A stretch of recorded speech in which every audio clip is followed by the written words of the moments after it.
It's that time of year again when we're going to start having some fun with the NHL Draft Lottery Simulator. NHL teams have played enough games so far to give us an idea which teams will likely be in the mix for their first overall pick. So we're going to simulate the NHL Draft Lottery, see who that might be, and then do a mock draft for the top 10 selections coming up next.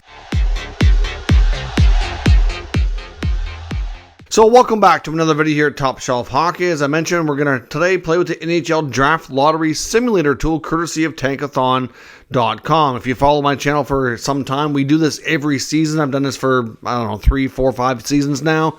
And usually, periodically, as the standings change, every 2-3 weeks or so, we'll have a little bit of fun, run the simulator based on the standings as of that day, see who wins the first overall selection, and then we'll do an updated mock draft based on the prospect rankings as they update and change throughout the course of the season. So for right now, we're going to jump onto the computer. We're going to go on to Tankathon.com. We're going to simulate the draft, see who's going to have their best shot at projected first overall pick, Macklin Celebrini, and then from there, we'll complete the top 10 selections.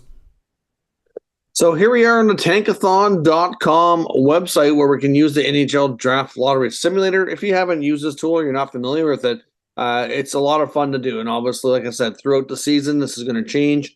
But some of these teams now, we're not too far off from the 20-game mark. It gives us a really good indication of which teams are going to be near the bottom. I know there's a few teams here that are hoping to work their way out of this as the season moves along. But certainly, some that are likely going to be staying put. Remember, you can only move up 10 spots maximum. And there is the top 2 selections that are up for grabs. So let's keep that in mind. And of course, the odds are different for everybody as well, depending on where you are in the standing. So let's keep all that stuff in mind and run a simulation for the first time for the 2024 NHL Draft. And there we have it. The Jackets win. The Sharks, who are, I think, desperately hoping to win this draft lottery and get first overall pick, will go down to number 2. So Columbus moves up a couple of spots here to grab that first overall selection. Nashville then slips down to 3 because of the movement within those first 2 picks. We have Edmonton at 4, Chicago at 4, Edmonton at 5, Minnesota at 6, Calgary at 7, Seattle at 8, the Islanders at 9, and Buffalo at 10. That's as far as we're going to go here today. Obviously, right now the Flames too, there is a trade connected to this pick, but there is some trade protection on it. And if it ends up this high, they will have the option of keeping the selection. So now let's jump over and take a look at who we select for these top 10 teams in this simulated draft lottery. Selecting first overall, we have the very lucky Columbus Blue Jackets who get to pick Macklin Celebrini. The Canadian-born player has been projected to be first overall for some time. Born in BC, not far from Connor Bedard. He's a dynamic, dangerous, deceptive player, now playing in college hockey and fitting in quite nicely. Had a phenomenal USHL season last year. Already, as I said, playing really well at the college level. This guy projects to be a real solid, dynamic forward here for the Jackets or whoever is lucky enough to actually draft this kid. He's been another guy like Bedard and some of the other first overall picks that have been projected to be in this spot for some time.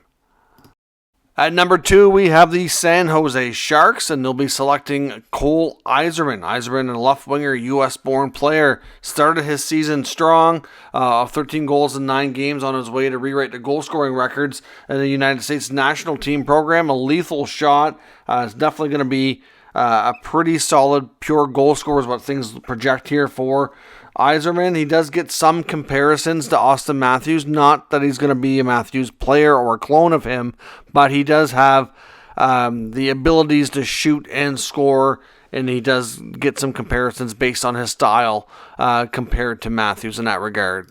At number 3, we have the Nashville Predators. They haven't picked this high, I'm not sure, really in a long time or ever. Demidov here is going to be the selection. The Ivan Demidov, the right winger from Russia of SKA, is a high-flying winger with terrific puck skills.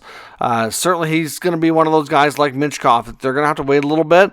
He is signed in Russia for a couple more seasons. Certainly dominated the top Russian junior league last year, and is certainly going to continue strong play this year. I mean, some of these guys like Demidov and Minchkov, they're extremely dynamic, highly skilled forwards. Might have to be a little patient and wait a little bit, but it looks like he'll be well worth the wait, just like his fellow countryman Minchkov.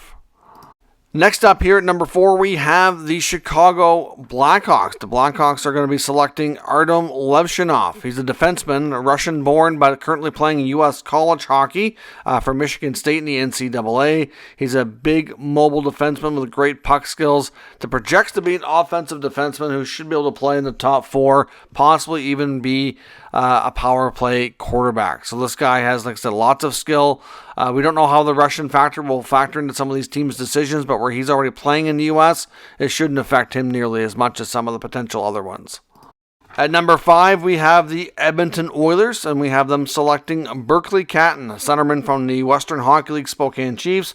Hard-working centerman with high hockey IQ, good mix of speed and skill, very smart player, might not be the most flashy, but he's one of those guys that is going to impress you with his good decision making and just, might be something, maybe even the smartest, highest hockey IQ in this draft, or at least very near the top of that list. So, obviously, a lot of these guys are going to dazzle you with certain skills, where Berkeley is going to be a little bit more of a well-rounded player.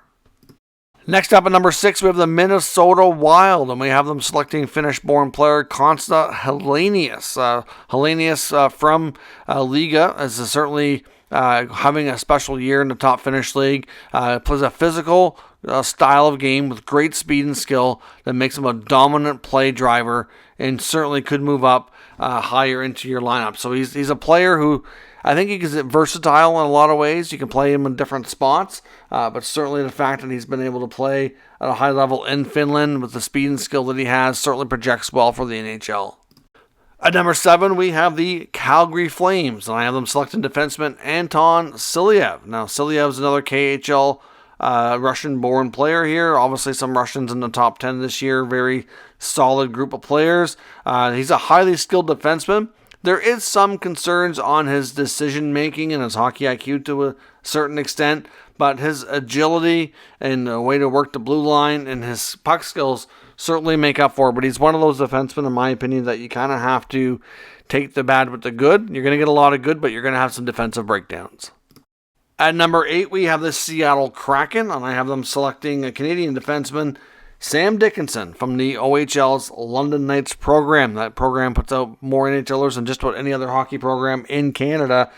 He's a big mobile defenseman, 6'3", very reliable at both ends of the ice, has a terrific shot.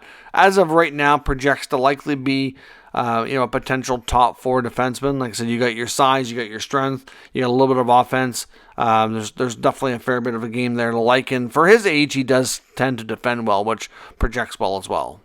At 9, we have the New York Islanders. We have another defenseman off the board here with David Jiricek, brother of Adam Jiricek, the highly touted prospect for the Blue Jackets, who was a very high pick himself not all that long ago. But Adam Jiricek of Czechia is a very capable two-way defenseman, reads the play well, very smart, high hockey IQ with good offensive skills.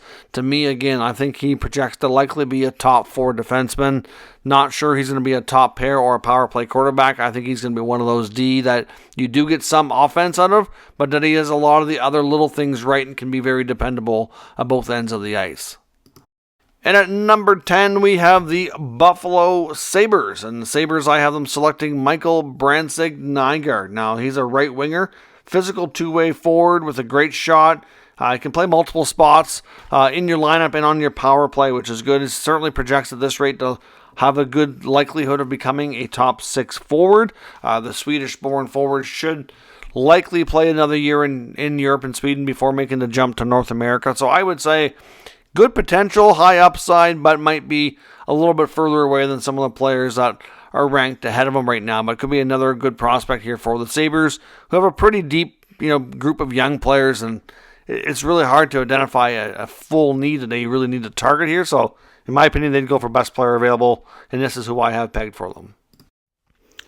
So that is our first draft lottery of the season. Obviously, the simulator had its choice today. Let me know who you think really deserves the first overall pick, who needs it the most, what players are you most excited about in this draft as well as we go through the course of the season? The rankings are likely going to change. The teams in the NHL standings are going to change. Like I said, this is just for fun, just a projection. So let me know what you hope really happens in the comments so we can talk about that further. If you're new to this channel, make sure you subscribe, stick around. Lots of more NHL draft coverage for the 2024 NHL draft.